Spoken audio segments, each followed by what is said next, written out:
안녕하세요. 오늘은 진짜 믿음이 오려면 두 번째로 예수님의 제자들의 삶에서 먼저 믿음이 오기 전에를 보고 다음은 믿음이 오는 과정을 본 후 믿음이 온 후의 삶을 봅니다. 누가복음 22장 46절에 이르시되 어찌하여 자느냐 시험에 들지 않게 일어나 기도하라 하시니라. 아멘. 먼저 예수님의 제자들에게 믿음이 오기 전에 상태를 보겠습니다. 이때는 자기 확신의 상태입니다. 가짜 믿음의 상태입니다. 제자들은 메시아인 그리스도가 나타나시기를 갈망하며 기다렸는데 마침 메시아가 나타난 것입니다.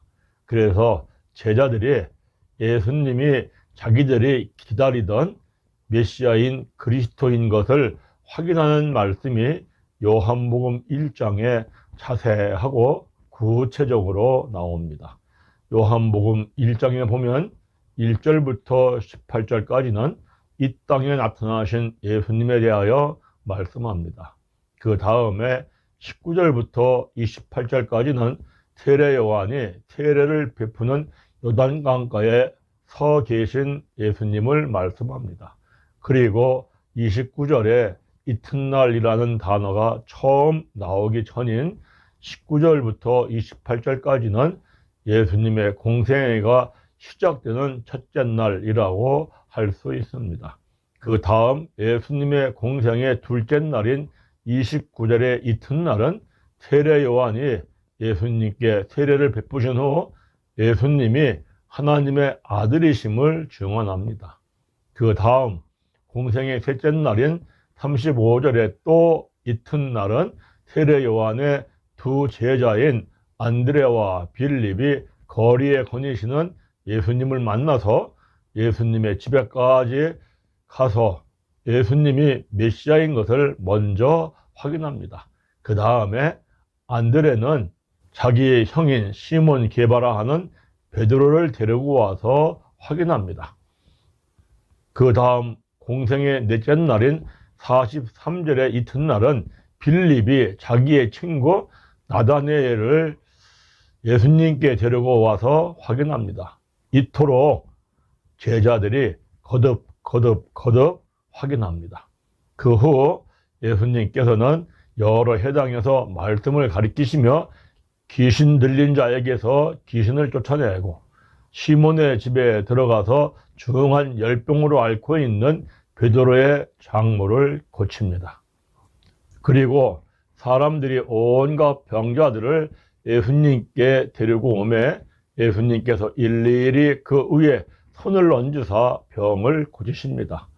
그 후에 누가복음 5장에 베드로와 어부들이 게네사렛 호수에서 밤이 새도록 물고기 한 마리도 못 잡고 그물을 씻고 있을 때에 예수님께서 나타나셔서 배에서 무리를 가르치신 후 베드로에게 깊은 데로 가서 그물을 내려 고기를 잡으라고 말씀하십니다. 베드로가 그 말씀에 순종했을 때에 고기를 잡은 것이 심히 많아 그물이 찢어질 정도가 되어서 다른 데가 와서 2배의 채움에 잠기게 될 정도로 고기를 많이 잡았습니다. 그러자 시몬 베드로가 이를 보고 예수의 무릎 아래에 엎드려 이르되 주여 나를 떠나소서 나는 죄인으로소이다 라고 하자 예수님이 이제 후로는 너가 사람을 취하리라고 합니다. 그때에 그들이 배들을 육지에 대고 모든 것을 버려두고 예수를 따릅니다. 그 후 예수님께서는 중풍병자를 고칩니다. 또 나인성에서 죽은 청년을 살립니다. 바다에서 큰 풍랑이 일어났을 때에 예수님이 풍랑아 잔잔하라 하매 풍랑이 잔잔해집니다. 예수님께서 엄청나고 놀라운 일을 행하실 뿐만 아니라 마태복음 10장 1절에 예수께서 그의 12 제자를 부르사 더러운 귀신을 쫓아내며 모든 병과 모든 악한 것을 고치는 권능을 주십니다. 누가복음 10장에 보면 70인이 주의 이름으로 귀신을 내쫓고 기뻐하며 돌아와 이르되 주여 주의 이름이면 귀신들도 우리에게 항복하더이다 라고 하며 기뻐합니다. 뿐만 아니라 예수님께서 제자들과 함께 하시면서 계속하여 말씀을 가르치십니다. 또 마태복음 13장 51절에는 예수님께서 제자들에게 말씀을 가르치신 후 이 모든 것을 깨달았느냐고 묻습니다. 제자들은 그러하오에다 라고 대답합니다. 또 마태복음 16장에 보면 예수님께서 빌립보에서 제자들에게 너희는 나를 누구라 하느냐, 시몬 베드로가 주는 그리스도시요 살아계신 하나님의 아들이시다 라고 대답하자 예수님께서 바요나 시몬아 내가 복이 있도다. 이를 내게 알게 하신 이는 혈육이 아니요 하늘에 계신 내 아버지시니라 라는 대단한 칭찬을 합니다. 그런데 마태복음 16장 21절에 예수님께서 자기가 예루살렘에 올라가 장로들과 대제사장들과 서기관들에게 많은 고난을 받고 죽임을 당하고 제3일에 살아날 것이다 라고 말씀하자 베드로가 예수를 붙잡고 항변하여 주여 그리 마옵소서 이 일이 결코 죽게 미치지 아니하리이다 라고 합니다. 그러자 예수님께서 돌이키시며 베드로에게 이르시되 사탄아 내 뒤로 물러가라. 너는 나를 넘어지게 하는 자로다. 내가 하나님의 일을 생각하지 아니하고 도리어 사람의 일을 생각하는도다 라고 책망하십니다. 이것은 어찌 너희의 생각이 바뀌지 않았느냐, 너는 마귀 새끼야 라고 책망하는 것입니다. 또 요한복음 6장에 보면 예수님께서 디베랴에서 오병이어의 기적을 행하신 후 이튿날 나타나시어서 제자들과 큰 무리들에게 오병이어의 기적을 행하신 뜻을 설명합니다. 요한복음 6장 48절에 내가 곧 생명의 떡이니라. 너희 조상들은 광야에서 만나를 먹었어도 죽었거니와 이는 하늘에서 내려온 떡이니 사람으로 하여금 먹고 죽지 아니하게 하는 것이라. 나는 하늘에서 내려온 살아있는 떡이니 사람이 이 떡을 먹으면 영생하리라. 내가 줄 떡은 곧 세상의 생명을 위한 내 살이니라 라고 가르치십니다. 그러자 제자 중에서 많은 사람이 이 말씀은 어렵도다. 누가 들을 수 있느냐 하고 수군수군 하면서 떠납니다. 그때 예수께서 12제자에게 너희도 가렸느냐고 하자 시몬 베드로가 주여 영생의 말씀이 주께 있사오니 우리가 누구에게로 가오리이까? 우리가 주는 하나님의 거룩하신 자이신 줄을 알았사옵나이다 라고 대답합니다.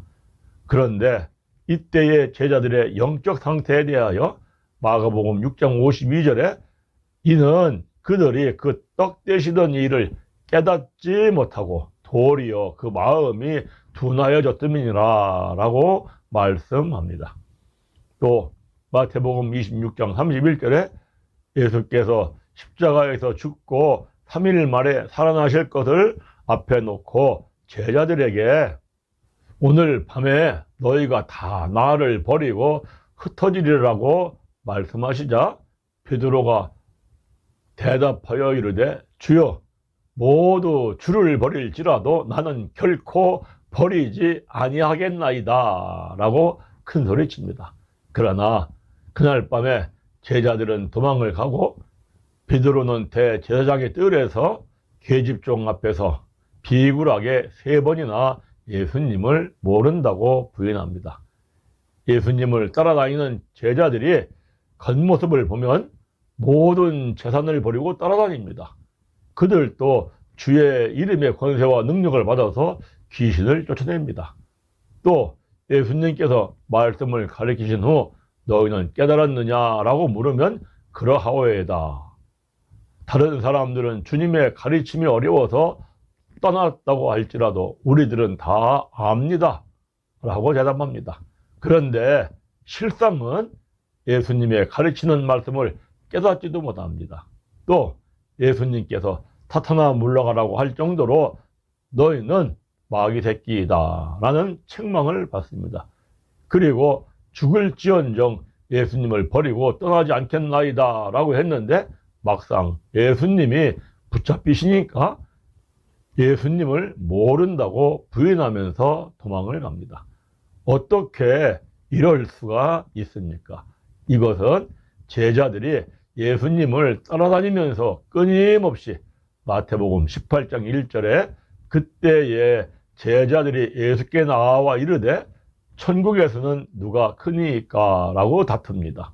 뿐만 아니라 제자들의 어머니까지 예수님께 와서 절하며 나의 이 두 아들을 주의 나라에서 하나는 주의 우편에 하나는 주의 좌편에 앉게 명하여 달라고 부탁합니다.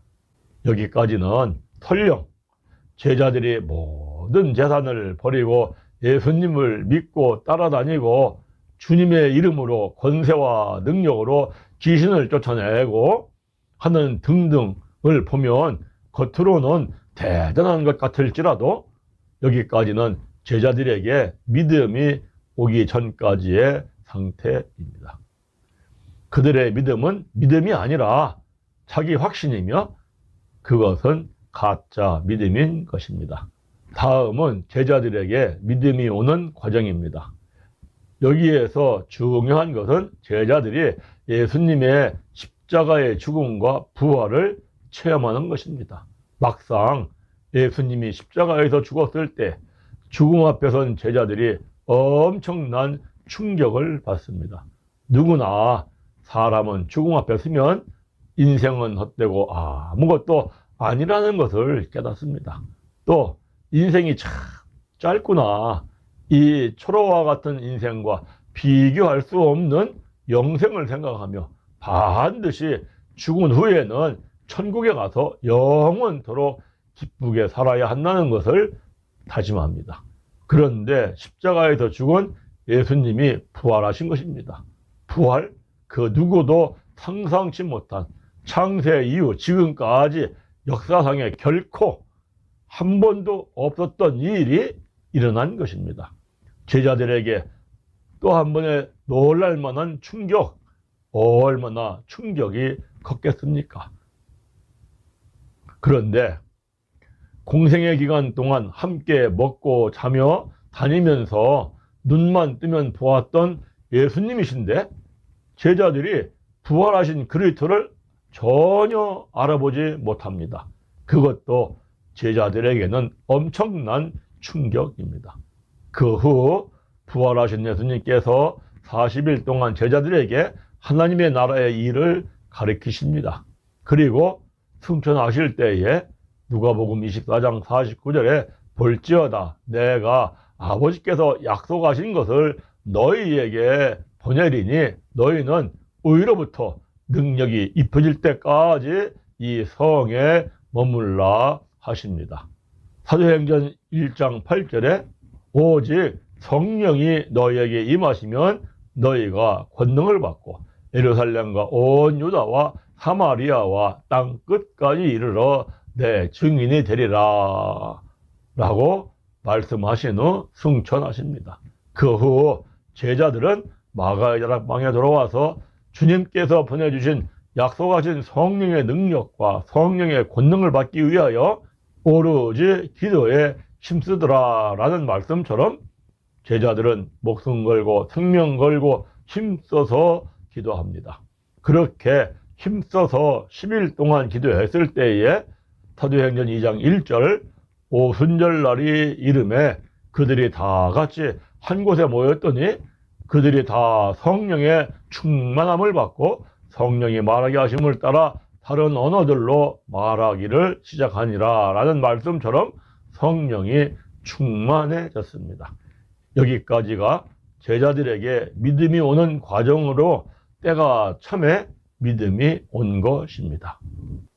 다음은 제자들에게 믿음이 온 후입니다. 믿음이 온 후 제자들이 확 바뀝니다. 먼저 기도하는 모습이 확 바뀝니다. 전에는 예수님께서 기도하라 하면 졸며 잠자던 제자들이 이제는 오로지 생명 걸고 힘써서 기도하는 사람들로 확 바뀝니다. 사도행전 1장 14절과 사도행전 2장 42절과 6장 4절에 제자들이 오로지 기도에 힘쓰더라 라는 말씀이 거듭 3번 반복하여 말씀하고 있습니다. 다음은 믿음이 오기 전에 제자들이 자기들도 붙잡혀 죽음을 당할까 두려워서 떨면서 도망을 갔습니다. 그러나 믿음이 온 후에 제자들은 성령이 충만하여 죽음을 두려워하지 않고 하나님의 능력과 하나님의 지혜를 지니고 의와 평강과 기쁨과 즐거움을 누리며 담대하게 사역하며 살아갑니다. 믿음이 온 후로는 제자들은 자기를 잡아서 죽이려고 위협하며 도무지 예수의 이름으로 말하지도 말고 가르치지도 말라라고 하는 관리들과 장로들과 서기관들 앞에서 베드로와 요한이 하나님 앞에서 너희의 말을 듣는 것이 하나님의 말씀을 듣는 것보다 옳은가 판단하라. 우리는 보고 들은 것을 말하지 아니할 수 없도다 라고 하며 죽음도 두려워하지 않고 담대하게 사역을 합니다. 뿐만 아니라 제자들은 채찍에 맞으며 능욕을 받는 이 일을 기뻐하며 사역하며 살아갑니다. 이 모습이 세상을 이기는 믿음의 모습입니다. 이것이 진짜 믿음인 것입니다. 이와 같은 은혜가 저와 여러분들에게 충만하기를 간절히 바랍니다. 부족한 짜투리 목사가 전하는 말씀을 끝까지 시청해 주셔서 감사합니다.